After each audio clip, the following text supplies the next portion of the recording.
Now, welcome to this session of energy conservation and management.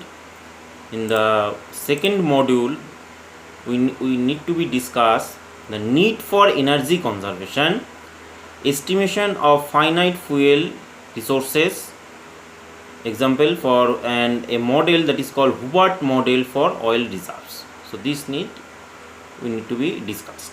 So first of all, we discuss the energy conservation and its importance.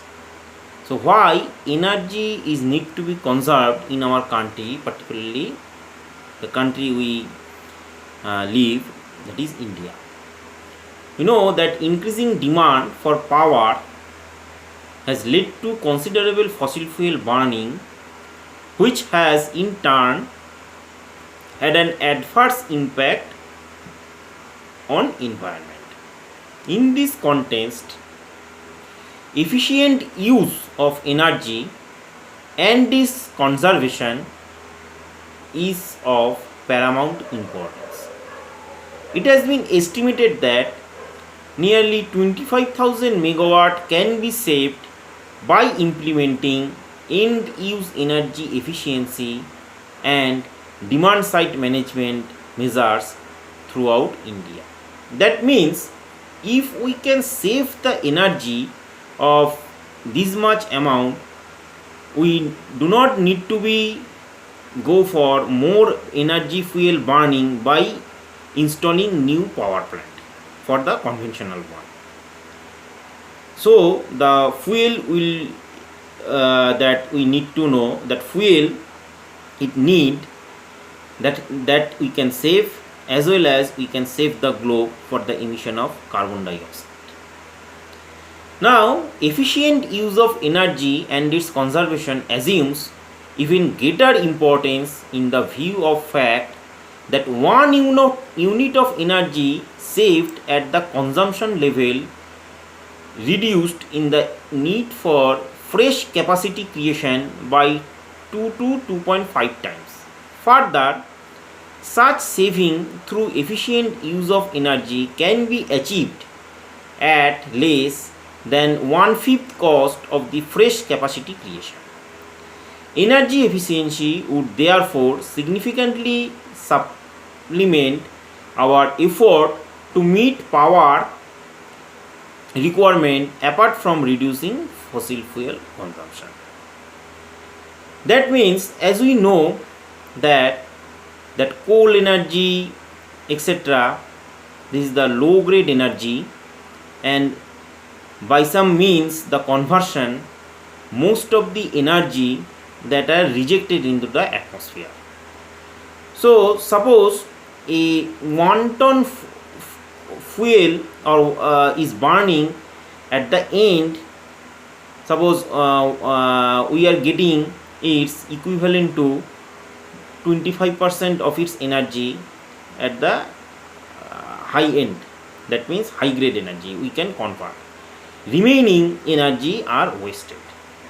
So if the end energy, that means the high end energy, if we can save the fossil fuel, that means that more than 4 to 5 times fossil fuels energy we can save thus, and that will be the great achievement for us country who that we are heavily dependence on the for the fuel of the various countries, that is Middle East, Indonesia, Australia, etc. country, for coal, oil, etc., and for natural gas. So that will also cut the budget of the government, and we can better efficient by reducing the carbon dioxide at the local atmospheric level. Now, the economic development, we know that of a country is often closely linked to its consumption of energy. Although India ranked 6th in the world as far as total energy consumption is concerned, it still needs much more energy to keep pace with its development objectives. India's projected economic growth rate is stalled at 7.4% during the period of 1997 to 2015-16. This would necessitate commensurate growth in the requirement of commercial energy, most of which is expected to be from fossil fuel and electricities. So, for the economic development for our country to maintain the 7.5 to 7 nearly to 8% of growth, that means we required huge amount of energy. So the more industry we need to be set up, that will consume more energy. The more modern machinery we need to be set up, and for the increasing the production rate day and night, we need more and more energy. So if we conserve the energy by following some simple rules applicable, so we can save a great amount of energy which can be ultimately utilized in this region,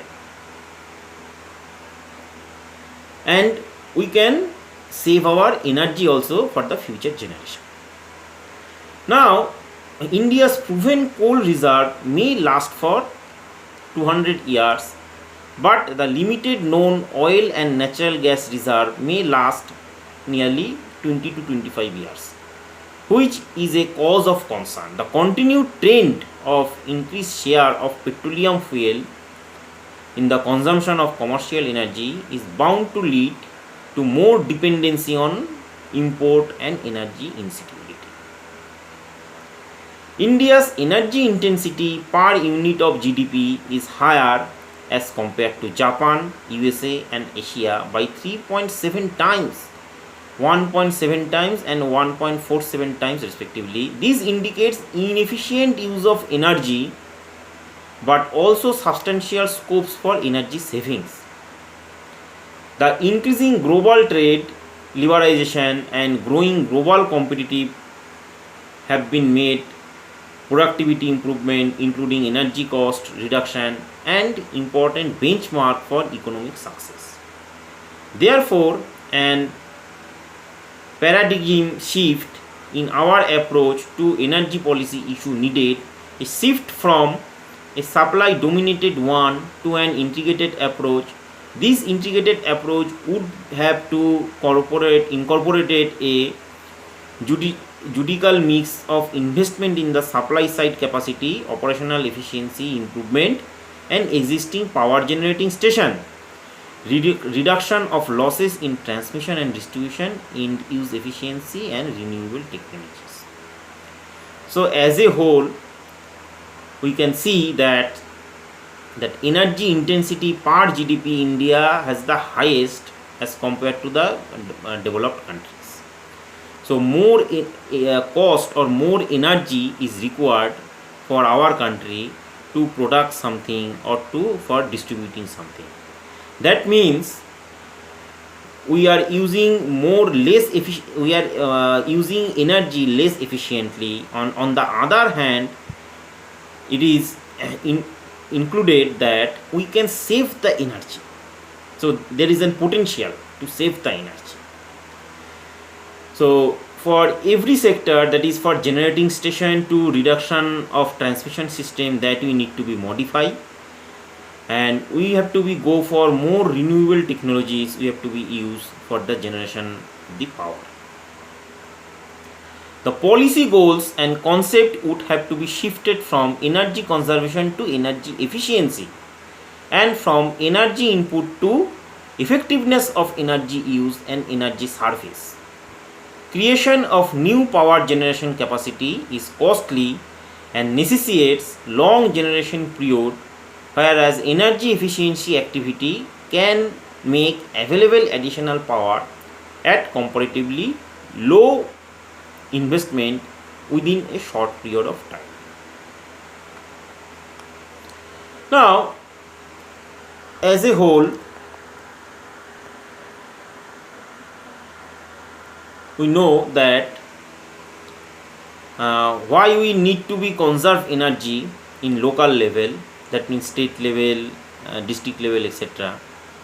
World oil and gas reserves are estimated to just 45 and 65 years, and coal likely to be more than 200 years, as we know.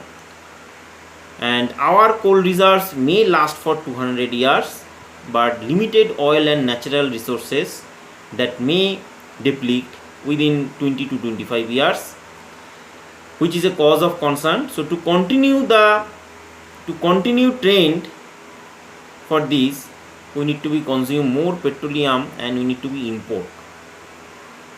So there is a heavy dependency on the import from the Gulf countries for the petroleum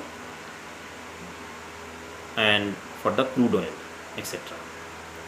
Now energy conservation, if we go for energy conservation, it avoids wasteful use of energy without much investment.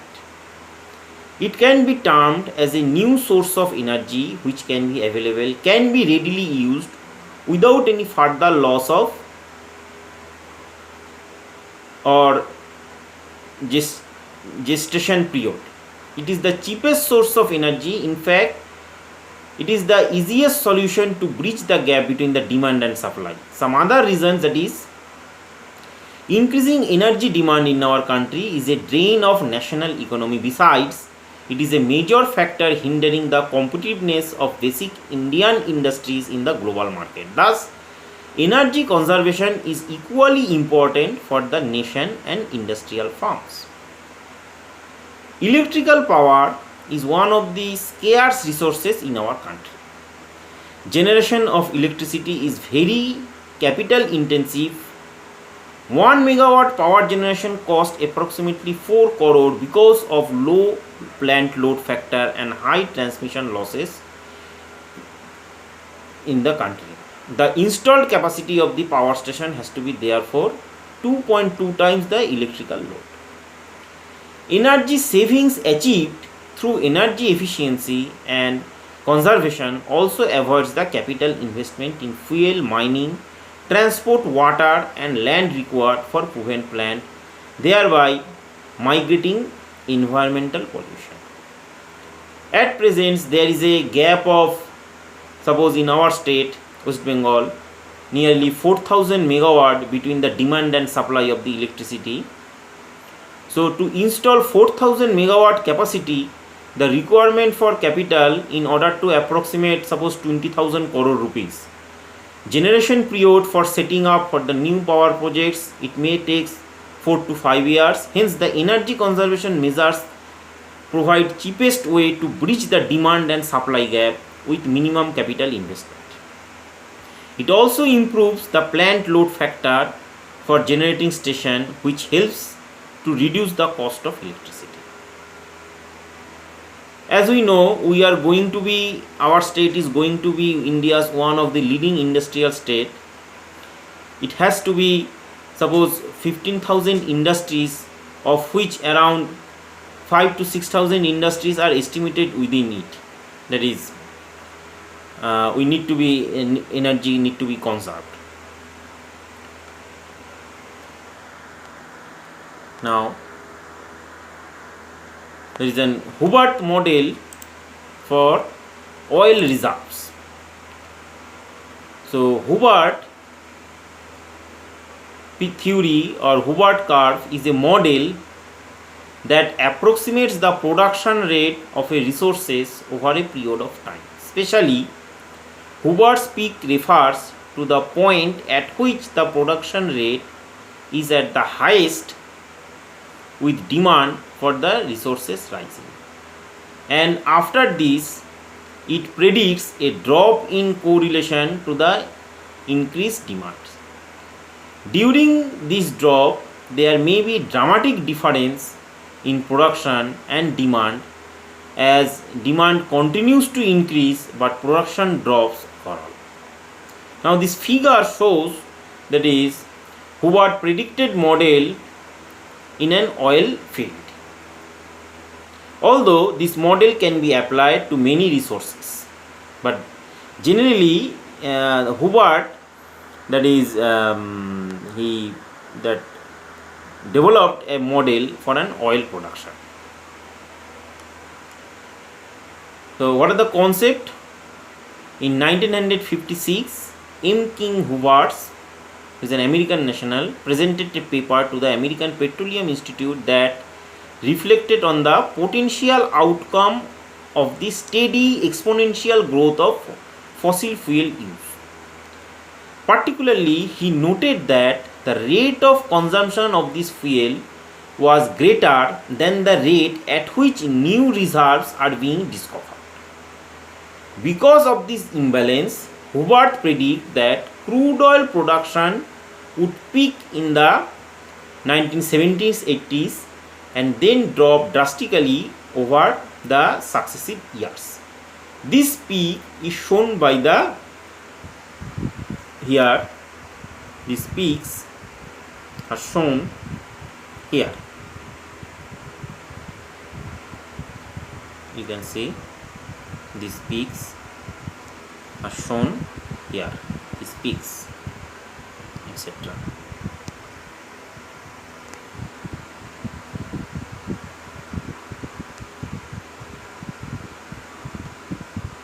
These peaks. So he suggested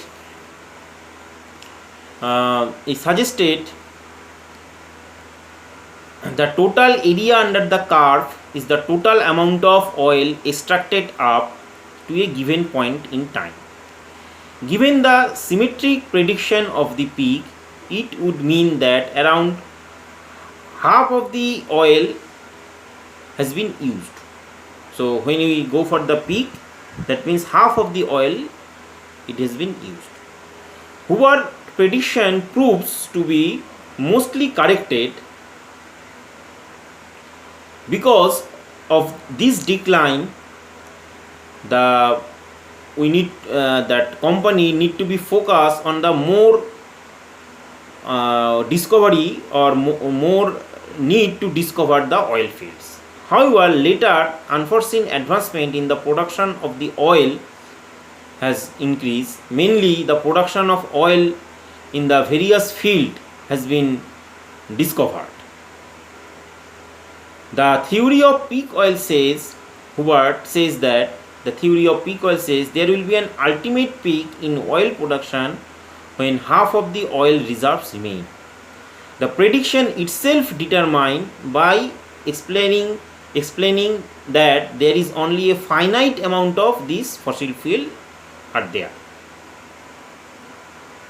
known as ultimate recoverable resources, and explained that increasing rates of depletion would result in an eventual peak in the amount that could actually be produced as a resources begin.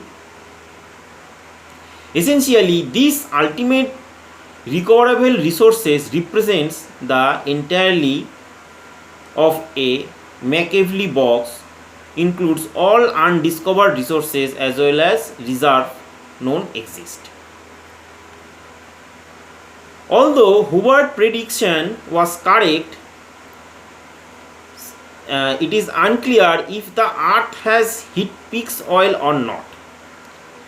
The Earth still have extensive oil reserve and the oil resources. While on the oil on this planet is finite, rather than running out of oil, climate change that is happening as a result of human fossil fuel use is providing to be much bigger problem.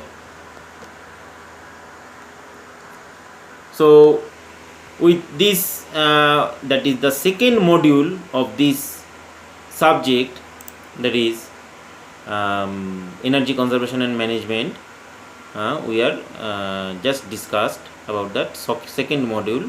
So thus we have completed our second module, and for the next session we will discuss about that third module, that is total energy concept, CHP cycles and their applications. So thank you for listening. Thank you.